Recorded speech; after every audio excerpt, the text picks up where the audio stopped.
So we're with the team behind AskAshleigh, which is a AI developed for caregivers who are responsible for caring for dementia, individuals with dementia. So excited to have Mary, Marlin, Robert Hiett, and Patrick Belliveau with us today. And I want to just join in, dive right in and say, what is AskAshleigh, and specifically, what does it mean for the end user? So, Mary, we were talking before in the quote unquote green room about what that looked like a little bit, and I cut you off because I wanted everyone to hear what you're about to say. So, tell us about AskAshleigh and kind of give us some of that story behind it as well, too.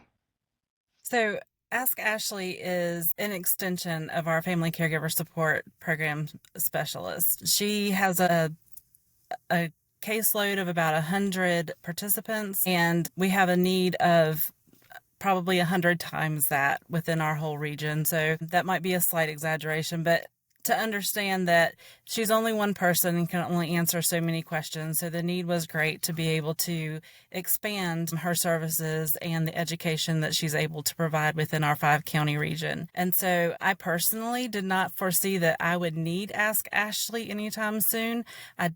I'm a caregiver for my mother-in-law, but only in the sense that she uses a walker and doesn't get around super great. But my dad has Parkinson's, and so during the development of AskAshleigh, I did find myself needing to use AskAshleigh. He had been taking medication for his Parkinson's and was doing really well, but he had recently been to a doctor's visit where they were talking about deep brain stimulation and some other things that to be able to help him with his Parkinson's. And he's very analytical. He likes to ask a lot of questions before he makes decisions, and he had left the doctor's office without asking a question that was troubling him. So we had a conversation and he didn't have that answer. And I went into the office the next day and I went, wait a minute, he doesn't have to go and do a ton of research. He doesn't have to wait for his next doctor's appointment. He doesn't have to try to call the doctor's office and wait 3 hours on the phone to get an answer because I can ask Ashley. And so I did. I ask Ashley about, what can it tell me about Parkinson's? And it gave me some great information and what kinds of treatments are available. And it gave me great information. But the procedure he and his doctor were talking about is something that was pretty new. And so it didn't list that. And I said, well, isn't there something else? And then it did. It told me about the targeted ultrasound. And my dad's question was, what happens when they do that targeted ultrasound? What happens to the brain matter that's destroyed? And then AskAshleigh was able to give me that answer. I didn't know what the procedure was called. I didn't know anything about it. And I went to AskAshleigh and was able to get an answer in a matter of probably 2 minutes. And it's phenomenal. And so for me, in my caregiving journey, it has already been a life changer, and I just anticipate that it's going to be that way for so many caregivers across our region and across the country. Yeah, I think if you think about it too, there's so many of us who even if we're not directly involved with caregiving for someone with dementia or things like that, we know people who are, and we have it's maybe a second degree away from us, or we will be doing that at some point. I remember when my dad was in his last days when he passed away of cancer last year, in his final days, pretty evident that there was the cancer had reached the brain and that there was some lack of cognitive abilities and things like that. And so one of the first things I came across AskAshleigh because I was in a conference with the Alliance for Innovation, part of the Strategic Government Resources group there, and they were talking about like, oh yeah, there's this cool AI tool that Robert Hiett put together called AskAshleigh, where you can, it will help you plan meals. I think it was the use case they gave was helping to plan meals. And I immediately got on LinkedIn and yelled at Robert for not telling me about this right away because I think he's a brilliant guy, and I was mad that he didn't share this with me earlier. I had to learn about it from Ron Hollifield instead. But no, I just think it's a brilliant tool of what you guys are putting together and the benefits that it has for that. Patrick, walk me through too. So what's the difference between asking AskAshleigh and say going on to a ChatGPT or another large language model? What makes AskAshleigh distinct and different in that regard? It's a great question. So effectively what we did with the team is we have a proprietary way of basically gathering information and figuring out what the frameworks are that they use. So we modeled Ask Ashley after Ashley, who's actually a real person and a family caregiver specialist. And we understood what their approach was or what her approach is to actually handling the caseloads. What's the personality? How does it talk to people? Is it empathetic? Is it overly sort of structured in its responses? And then underlying all of that, took all of the information that they typically used to inform their answers and then loaded that into the AI. So the AI is anchored on both process, personality, and documentation. And so those are three levels deeper than you're going to get with sort of a general AI. And that way we know that it can do things like program navigation. So, hey, I'm in Nash County. Who should I talk to? Well, it's going to bring you up the exact person you should speak with. Not going to happen in one of the larger models. And as even more specific, concrete example around, you mentioned meal prep. One of the ways to help folks with dementia eat is like including them in the meal prep process. It's doing different colors, it's doing smaller meals, it's doing smoothies. There's all kinds of strategy. These are all vetted and tried and proven within the upper coastal plains and AAA in this case is approach to doing it. So the advice you're getting is the same basically as you would be getting if you called in. And that was really important for us to control that layer.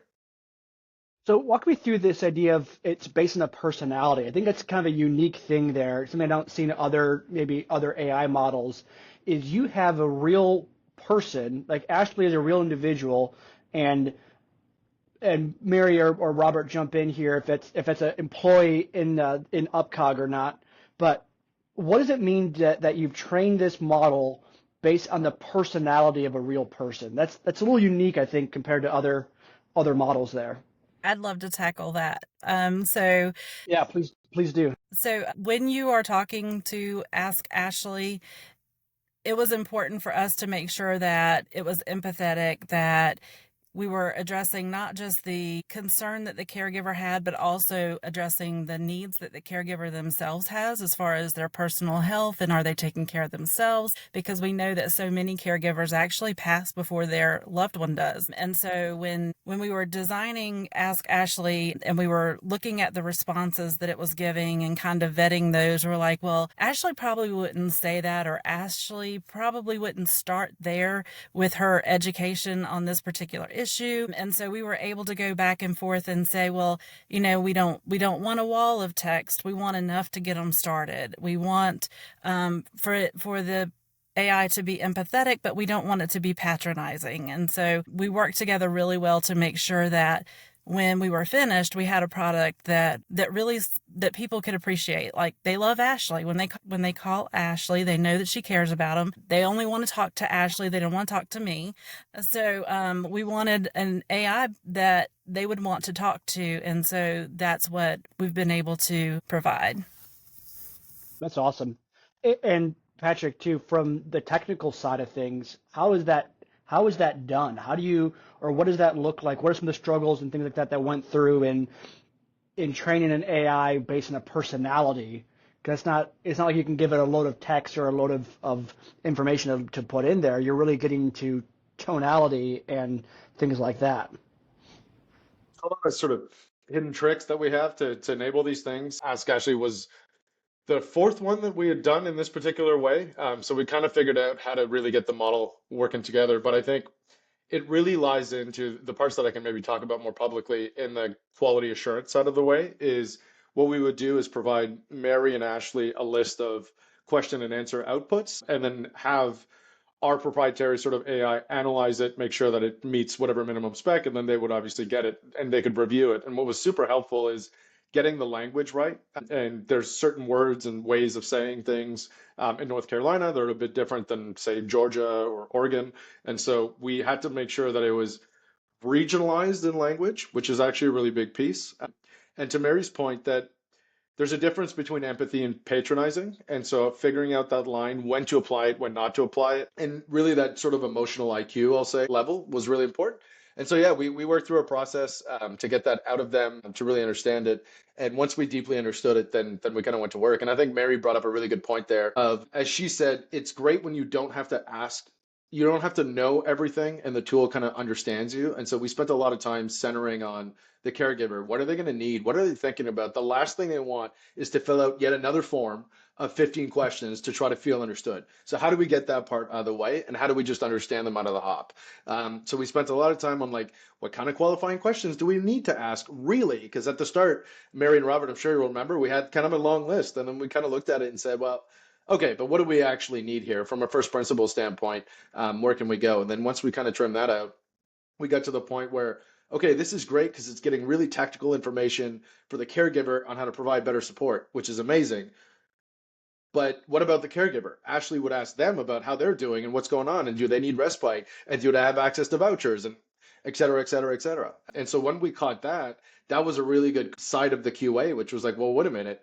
Ashley would do something a little bit differently. So then how do we go back and remodel that into it? So when you ask Ashley a question, like fun little fact, there's between 9 and 15 things that will happen in the background to actually enable you that answer. So for the more technical folks, it's actually a multi-model system. So we don't pick one model that particularly tries to do it all. We break certain things up into different models to be able to enable the final output.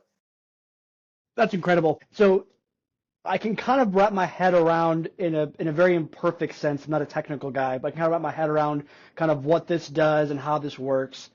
Robert, the thing I cannot wrap my head around is, what is an UpCog doing with developing and being part of developing an AI tool, right? And I would love for you to walk us through kind of your journey in this, how you brought this team together. I know there's another partner in South Africa as well too. So you're bringing people from all over the world to develop this Ask Ashley tool that's being used for the agency on aging in the upper coastal plains of North Carolina. So walk me through that journey and how you brought this team together and what your vision was for this and what your vision is for this in the future as well too. Sure. So I've always been a technology enthusiast, and in a past life I've got a certification or two, and throughout my entire COG career, I've done technical stuff. I've worked on broadband planning in rural areas. Right before this, a few years ago, I was working with a studio over in Sweden that runs the farming simulator games, and I was working with them, and I created a partnership between Steam Games, Farming Simulator, and us to match game simulations with in-demand careers for workforce development purposes. So, every so often there things kind of align where there's a certain type of technology that might meet a particular need of a program that we have. And we began to get guidance from our state and federal agencies. And the policy guidance said, hey, look, we want you to explore ways to figure out how to use artificial intelligence to potentially deliver services or enhance what you do.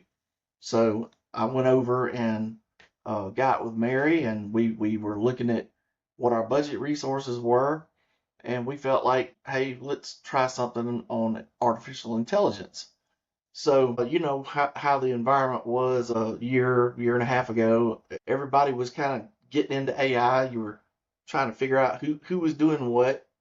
And so I bumped into Annie on LinkedIn. They do some executive search and some workforce development stuff driven with a bit of AI. And so I just reached out and started a conversation. And then she knew Patrick, and they were actually getting ready to launch Ask Ellen. And so shortly after that, we all kind of got together and started thinking about how could we take Ask Ellen, which is based around breast cancer survivors, how could we take Ask Ellen and then make an aging version of this that speaks to the typical rural North Carolinian who's aging or their caregiver. And then from there, it's kind of what Mary and Patrick said. They came down to Wilson to see us. We had a very good project meeting. We brought in some other partners, and then we got rolling from there. Look, this Ask Ashley is the first generative AI virtual assistant for an area agency on aging in the United States. And so right now we're spending a lot of right now we're spending a lot of time talking to people to tell them about it, tell them what it does.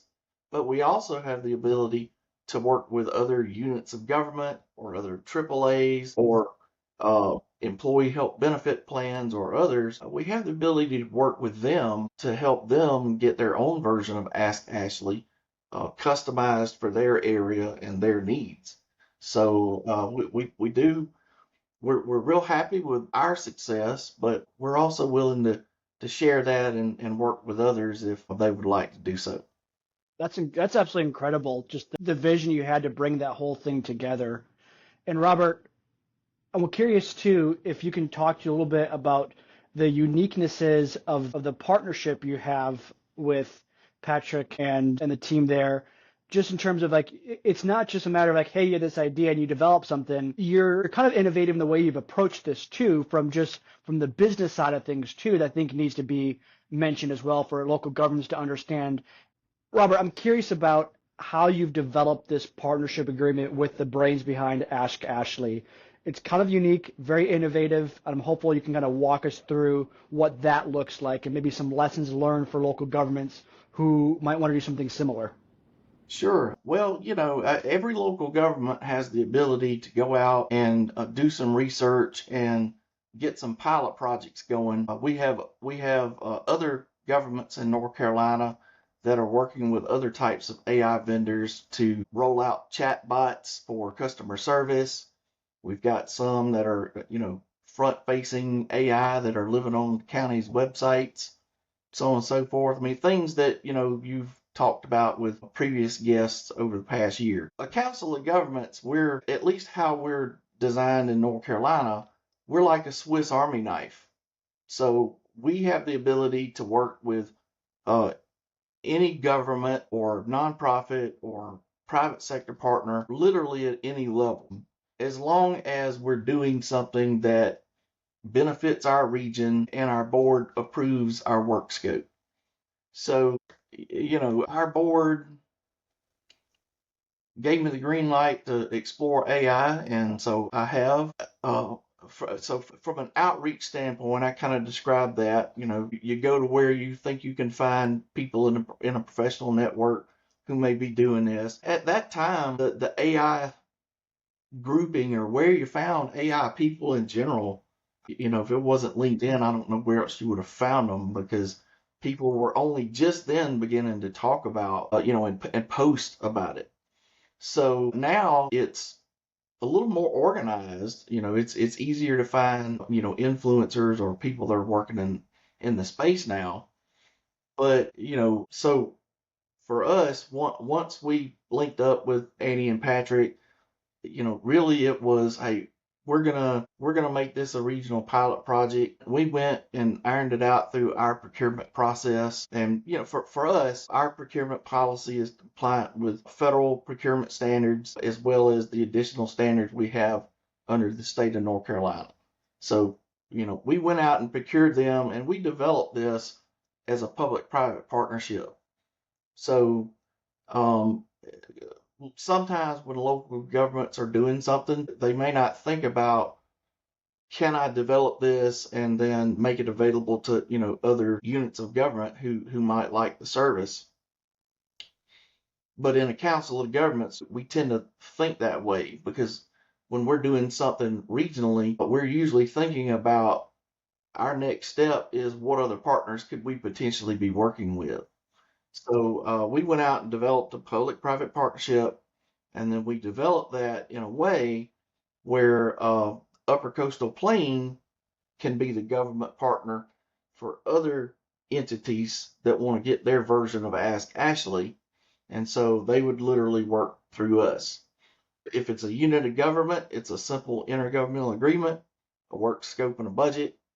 If they're a different entity, we can work with them on their process. It's just a contracting it's basically just ironing out a contract and what do they want to do with their version of Ask Ashley. That's incredible. I think that's really interesting too. Kind of ties into the next question I want to ask as well. So this is the largest local government related YouTube channel that's out there. AI for Gov is the largest on YouTube, which means that there's probably going to be a lot of people watching this video and watching this who are thinking to themselves, I have this idea of what I can do with, I have this AI idea, or maybe something similar to like an Ask Ellen or Ask Ashley. So I want to ask, starting with you, Patrick, what's the advice from the technical side of things of how should city managers, how should council of government directors, what are some of the lessons we should take away from this project? That way, when they go and reach out to someone like yourself or to another AI developer, how should they approach that? And what are some of the give me a sense of like what to expect in those conversations and how to lessons learned from that from the technical side.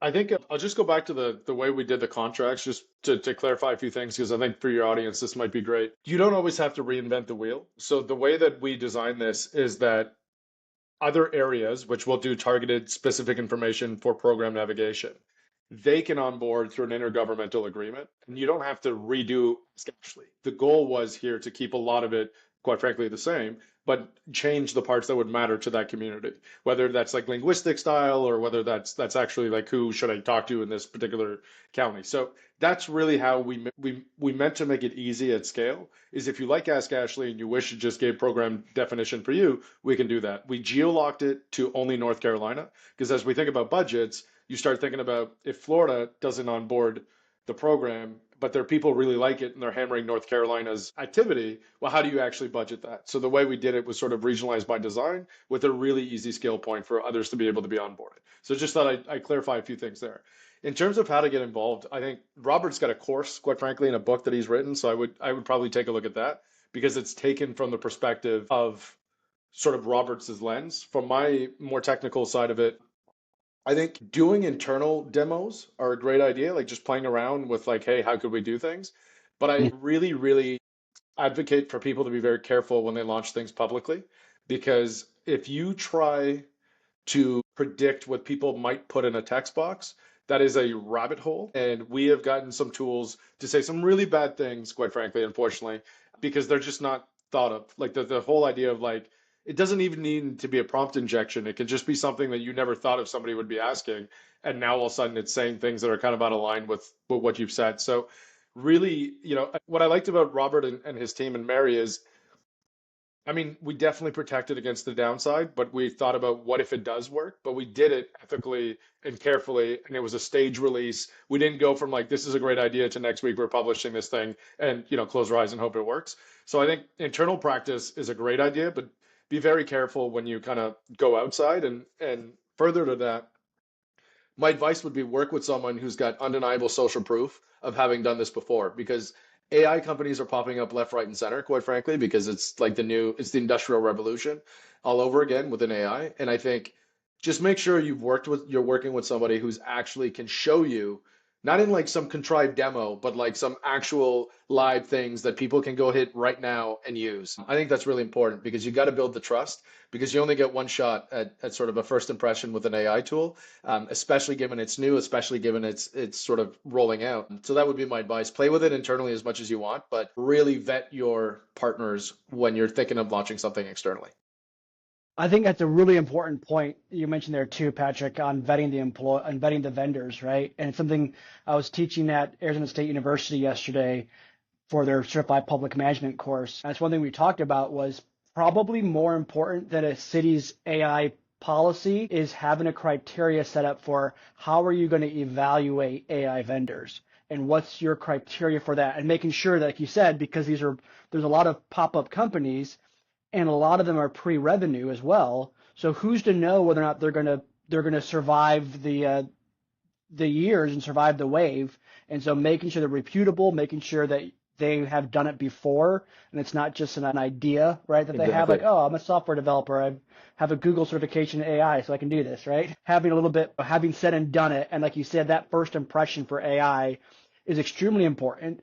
It's even more important when we elevate the stakes. We're talking about local government, right? Talking about, it's one thing to have the AskAshleigh and the liability of that going wrong for the caregiver themselves and for that family. There's a huge degree of liability, and I don't want to underestimate that, right? it's even more so when you have the stamp of the triple A agency, area agency on aging, and you have the UPCOG behind it. You're elevating the stakes there. So to your point, Patrick, really important that you really do your due diligence at the beginning to make sure that company is And I'll add reputable. maybe I'll add maybe a thing like you're totally right. They could be pre-revenue, so from a business risk standpoint. But I think just really simple questions is what have you built? If I'm interviewing a vendor, what have you built? Who has access to it? And make sure that they give you access without them on the call.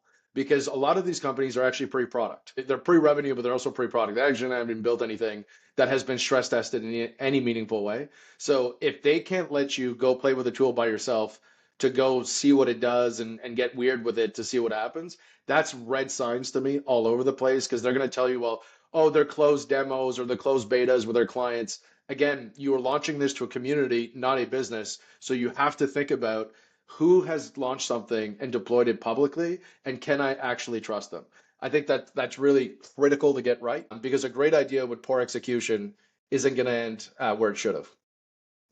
Yeah, extremely helpful points. So Robert and Mary, I want to close with this. So I'm sitting here, I'm listening to this, I'm hearing you guys say, and I'm like, man, I wish I had that in my area. How can people reach out to you if they want to get access to this or, dovetail off what you're doing? What's the best way to reach out to you guys? Well, we do have a public demo for Ask Ashley that people can access. I think I've sent you the link. If not, I'll make sure you have it after. I'll post it in the description below too for people to see that. Okay, so I'll make sure you have a link to the public demo that has my contact information and Annie's contact information. The UCPCOG website is ucpcog.org, and our version of Ask Ashley is under the resource section. But like Patrick mentioned, it's geo-locked, so we want people to go to the public demo at the link I'll provide, so they'll be able to see a working version. But our contact information is on the UCPCOG website, but Mary and I'll make sure you have it so you can put it in the video description. And real quickly, I do want to say that I agree with everything Patrick said. When we were thinking about working with them on our project, we went and got on Ask Ellen and tried it out to see how it worked and what it did. And so he's exactly right. You need to make sure that you're vetting these vendors because there are a lot of pop-ups. And in public management, the last thing you can do is afford to go with some fly-by-night group that has set up and has no track record. And then you're out there with the city, the county, or the COG's money, basically with a great idea, and then you have to hope this company makes it to get it done. So look for somebody with a track record if you're going to pilot something or develop something, and that's going to be your safest bet. Yeah, those are really important things to do. I think it's important to have those conversations as organizations before you have this cool vendor solution. So having these conversations with your team ahead of time, I think is really important, especially if you're in a location where you have decentralized purchasing, where department heads or individuals can purchase things on their own to know, okay, here's what our priorities are, here's what we're willing to risk, here's what our left and right limits are, to have those things set up ahead of time. That way, when your Parks and Recreation department is going out and finding something, they're not going off the rails. And then when your fire chief is doing the same thing, he's not going off the rails. And then when your, finance director finds something, she's not going off the rails. Having those conversations ahead of time, those guardrails ahead of time, I think is extremely important. And I love that advice you put together, Patrick, on the different questions you should ask vendors and things like that. I might have to have you on a second time, Patrick, just to go through and talk through, okay, in local government, what are the questions, unlock the questions we need for evaluating vendors, because I think it's extremely important in this world. I was just going to say, I think it's a great idea, and I'd be pleased to, because I think you don't know what you don't know. So at least if we can start guiding from a question perspective, we can help a lot of people out avoiding some bigger mistakes. So happy to do that. That'd be awesome. What you all have developed is absolutely innovative, incredible. It's going to help a lot of people, and I think that's the most important thing, is you are doing some real benefit to the world out there and helping people. Even if only in the upper coastal plains of North Carolina, I have a feeling that's going to be much, much larger than that. The impact area will be much larger. Can I close on one thing, Mika? If there's just one last thing I can add about Ask Ashley, just because we didn't talk about it, but I think it's really cool. So I'll just give a real world example. You're in your dad's house and you're wondering how to make his room safer. You can ask the tool, how do I make my dad's room safer? And it'll give you a really great answer based on the process we talked about earlier. But the tool will actually say, hey, if you use the plus button beside the chat and upload a picture of the room, I can give you deeper personalized responses. So all of a sudden you upload a picture of the room and it's like, look, that big bay window is great during the day, lots of daylight, natural light, but what are we doing at night? Where are the switches for when they have to go to the bathroom? How are they turning on the lights? And those ottomans by the bed are really nice, but then they're kind of in the way of the past, so we should think about moving them. That bed's kind of high. Maybe we should be thinking about bed rails. So it's really your partner beside you on the caregiving journey to help you see what you see and give you the been there, done that experience. So I think I just wanted to call that out because I think that's one of the coolest things Ask Ashley does. And on the meal side, you can take a picture of your fridge and it'll look at what's in there and build a recipe for you. So it's really, really tailored to, if you let it see what you see, it can give you really great advice. Thank you for jumping in and sharing with us, because that is absolutely incredible. So again, thanks for coming on here. Thanks for sharing that as well, Patrick, there at the end, and absolutely brilliant what you've all put together there. So until next time, folks, be well. Thanks.